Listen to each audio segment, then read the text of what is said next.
এখন খুব বেশি সেলফি তোলা, ছবি তোলা, যেখানে সেখানে ফটো তোলা, ভিডিও করা, এগুলো খুব ব্যাপক হচ্ছে।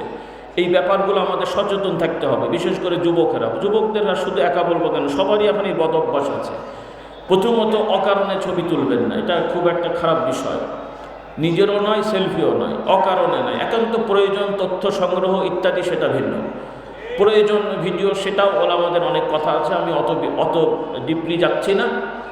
বিশেষ করে ব্যক্তি পর্যায়ে কেউ কোথায় বসে আছে, কেউ কোথাও কথা বলছে, তাদের অনুমতি ছাড়া হুট করে ছবি তুললেন, ভিডিও করলেন, এগুলো কিন্তু ইসলামের বিধানে গুনার কাজ।